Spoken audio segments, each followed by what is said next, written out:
ากาศตอนแรกพี่น้องเจ้าก็จะมีพอกองไฟให้ตั้งเพลงแล้วก็เปิดเพลงอะไร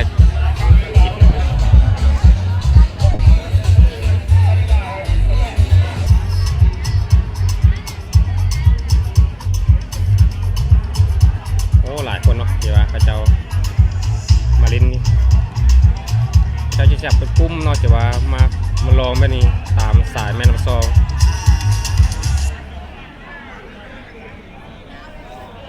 จะเป็นนักท่องเที่ยวจากต่างประเทศยุโรปอเมริกาแคนาดาพี่น้องจะมาบินจากที่เวียงเนาะกราบสวัสดีพ่อแม่พี่น้องเนาะหลวงปลาอามือสุขคนเด้อตอนนี้เนาะดาวแพงอยู่ที่แคมป์น้ำซอกพี่น้องจะท้ายบรรยากาศที่ว่าฝรั่งเนาะที่ว่าเขาเจ้ามาลองห้องเบงในมื้อนี้ที่ว่าเป็นบรรยากาศที่ว่าตอนแรกพี่น้องที่ว่าเป็นเท่าใดติดตามรับชมกันแล้วกันนะพี่น้องก็จะย่างเข้าไปทางด้านในเนาะที่ว่าที่ว่าแพงเห็นเนาะที่ว่าทางไกลจะเห็นฝรั่งที่ว่าเจ้ามักมาลินที่ว่าตูบที่ว่าที่ว่าแพงมักทายเนาะแต่ก่อน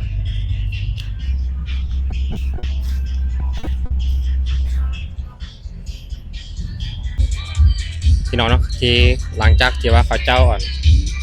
ร้องกองเพลงแล้วพี่น้องเขาเจ้าจะมายินจะว่าเป็นตู้แบบนี้เนาะพี่น้องเนาะจะว่าอยู่ในแคมป์น้ำซองเวียงเวียงของพวกเขาพี่น้องโอ้พลังเรามาเป็นการเป็นพี่น้องว่าหลังจากร้องกองเพลงแล้วเราจะมาเต้นมาพูดคุยแล้วมาเดี่ยวเบาๆพี่น้องจะเห็นเขาเจ้าเนาะจะว่ากองไฟแล้วก็เห็นเขาเจ้าเต้นตามหานแต่ว่าเป็นหานที่ว่าโบง่ายปานใดแต่เขาเจ้าก็มาคือมีจุดดีเนาะพี่น้อง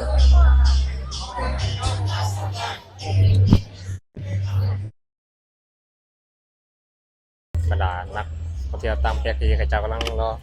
ขึ้นตามอยากฟังพี่น้องของหลายคนเนาะที่ว่าเขาเจ้ามาลองกองเพลงในจุดนี้พี่น้องนะครับเป็นจุดนี้เนาะ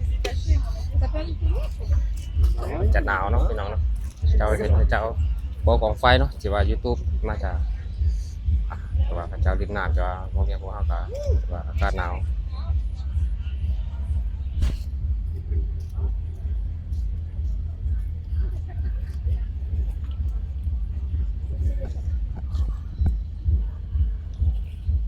สองของเขาครับแต่เริ่มบกแห้งมาบอลจากนี้เขียนเป็นตะวันทีนะพี่น้องห่วงยางเจ้าเนาะพี่น้องก็กอกไม่เลยโอ้หลายคนนึงเรามีอันนึงเจ้าที่ห่วงยางจะเห็นภาพบรรยากาศเนาะเจ้าลองเรือไปพอ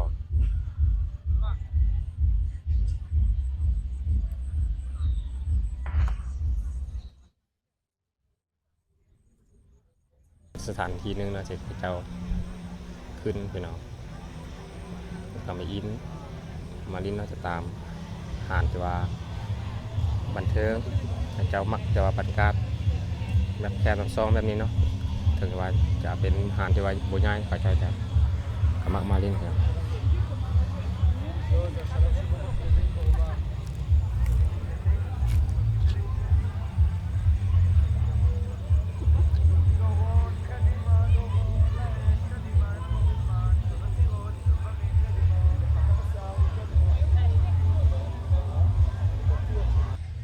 ซองเนาะในมือนี้ก็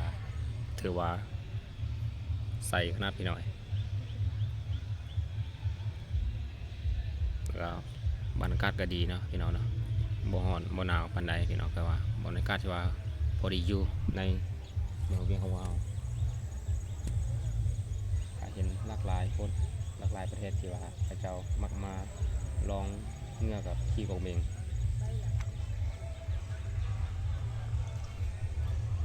เพราะผมเห็นหลายจะเรียนแบบนี้เนาะเดี๋ยวก็จะมีรถมาเอาบ่พี่น้องหรือว่าเขาจะลองต่อเนาะบางที่เขาจะลองต่อแต่ว่ามันค้ำหรอกเขาจะบ่ลองนะพี่น้องจะเห็นเนาะนักท่องเที่ยวเขาจะขี่ทั้งเพื่อจับทางยาวทั้ง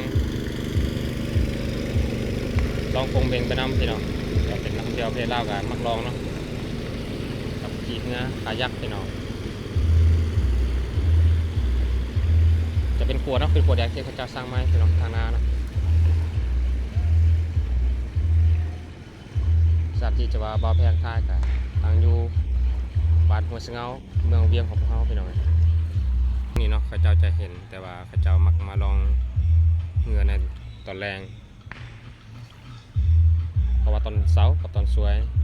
จะเห็นแต่ว่านักท่องเที่ยวทางประเทศไทยทางประเทศจีนพี่น้องส่วนใหญ่เขาเจ้ามักมาลองเนาะแต่ว่าประเทศลาวส่วนใหญ่เขาเจ้าแต่ว่าเลือกเวียกหรือว่าเขาเจ้ามาเที่ยวเนาะอย่าว่าเดินทางมาจะเป็นเวลาที่ว่าตอนสวยที่เขาเจ้าจะพักผ่อนแล้วตอนแรกเขาเจ้าจึงมาลองส่วนใหญ่พี่น้อง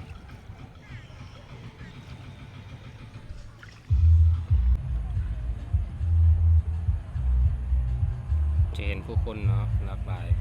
ประเทศเลยวันนี้เนาะจะว่าบรรยากาศตอนแรกจะเป็นนักท่องเที่ยวทางภายในประเทศลาวพี่น้อง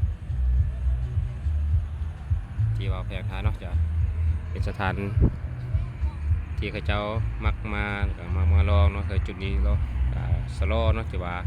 จะได้ภาพที่ว่าบรรยากาศที่เขาเจ้ามักมาถ่ายรูปเพราะว่าจะเห็นริมผาเนาะที่ว่างามแบบนี้เลยพี่น้อง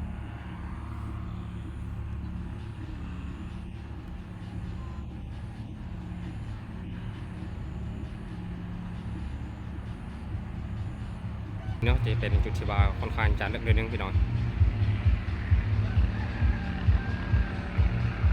จะเห็นเขาเจ้าเริ่มทยอยลงมาแล้ว